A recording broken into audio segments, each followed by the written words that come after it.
Hello everybody. Here we are in the, I'll call it the engine bay of the 1974 GMC Motorhome, looking down at the Olds 455 that powers this beast. And you can see that since we last kind of worked together, the plug wires are gone, the carburetor's gone, and you can see that I've taped off where the carburetor was just to keep anything from falling down in there. We've got some wires disconnected, and you can see the little yellow pieces of tape are just labeling those. I have taken some pictures up here so that I've got reference. What I was able to do was remove the fan from up here. So there's 4 bolts that hold the fan on. I could get to 3 of them from up here. Had to get one underneath, and then I was able to weasel the fan out of the fan shroud. And then I disconnected, there's 4 brackets, 2 up top and 2 underneath, that hook to the fan shroud. And then there's 4 bolts that hold the fan shroud to the radiator. The bottom ones were pretty easy to get to. One of my top ones was missing, so I didn't have to take it out. And then the last top one, I just kind of had to weasel my hand in there with a ratchet from out front, and was able to get that guy out of there. See, the upper radiator hose is off. The fuel line there is disconnected. Obviously the carburetor's gone. So if we walk over here, I should shine some light over here. Walk over here, you can see the fan shroud is in 2 pieces, and so this piece was bolted to the radiator in the 4 corners, and then this metal piece here was bolted to those supports that I told you about. And then there's a rubber 2-piece rubber ring that kind of joined the 2. It looks like there weren't very many connected, but there was a bunch of push fasteners all the way around that should have been holding it to that. And then there was I'm not sure if it's actually correct, but there's this, which is a group of hose clamps all connected together that were wrapped around the outside. I'm guessing there was probably something different from the factory, but that's what my coach had. There's the fan, the plug wires, and the air cleaner.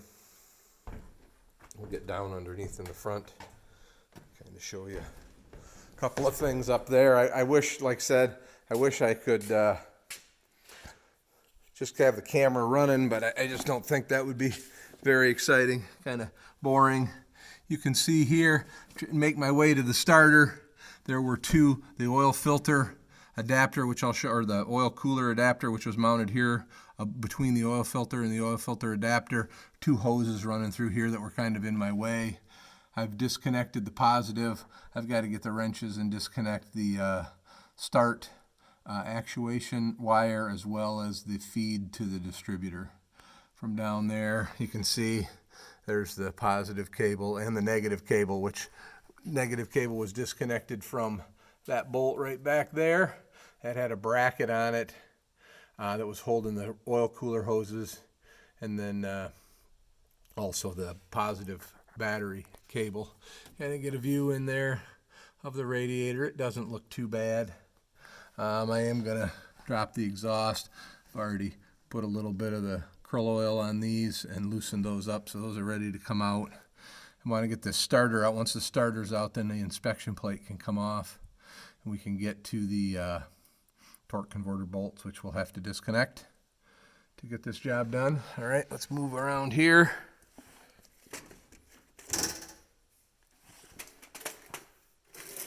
Just, I guess, a couple things to show you under there where we disconnected the lines from.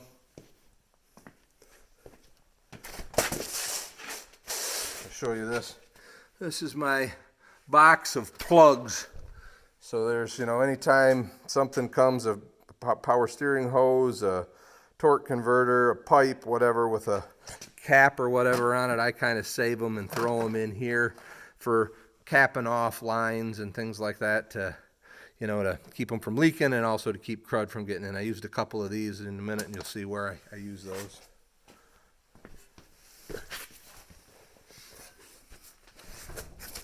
So we get down under here, and you can see there's some Zorball and rag hanging.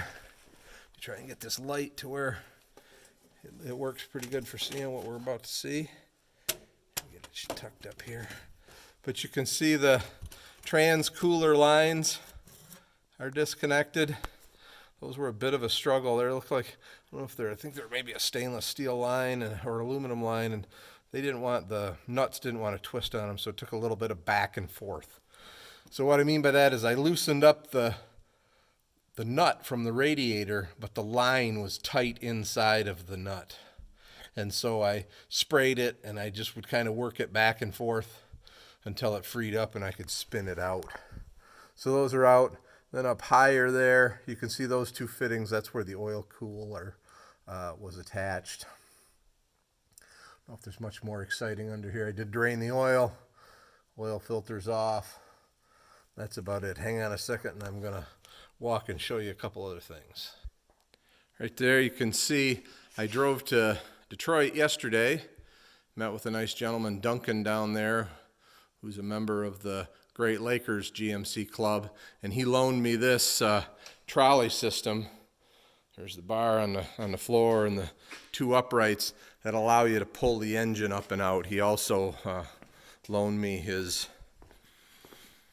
carb plate, which is right there, and there's the trolley that goes on it that will lift the engine off. So pretty excited about that. That'll get it out and get it to the back door. And actually, what I seen two pictures of his system. Basically, you get the motor back here, you can set it down, then you can reset this up coming out the door and bring the engine out the door and put it on your stand. I'm probably just going to reach through the door with my standard cherry picker and pick the engine. So, walking back here, there's the Quadrajet, and there's the oil cooler. There's that bracket I was telling you about. The positive battery cable was hooked right there. Again, I don't know if this is factory or not, but this is what was on my coach. There's the fittings that go to the radiator for the oil. And then this nut goes up and threads on where the oil filter would have threaded on. I mean, you could probably, where I showed you in there, you could just thread an oil filter right on there. I'm thinking there should be an O-ring in that groove. Probably not super necessary, but it would prevent any leak by the cooler. Anything obviously that leaks by still goes through the engine, but and the filter. But just seems like that's probably why that's undercut there is for an O-ring. So that's, I think, about all I have today. I'm going to try and finish getting the starter out, maybe those inspection plates off, and call it a day. And then maybe when I'm going to try and get the radiator out as well. That's one of the things I'm going to do, and I'm going to pull. I've got some more stuff to take out up here. The overflow hose and the two radiator hoses have to come off. And my coach had a screen added underneath to protect the radiator, as well as kind of this, you can see this. I don't know if I can get far enough away so you can see the thing with the lights on it. It's like a light bar, but it also kind of protects the radiator where it hangs down. I'm going to pull the grill. I may also take that opportunity to remove that heater box and heater system when all that crap's out of there, but that's another day. I'm still not able to go in the house and tell my wife it's going back together, but hopefully someday soon all the demo will be done and it'll be time to start putting things back together. Well, I thank you all for watching. Have a great day, and like and subscribe. Thanks. Bye.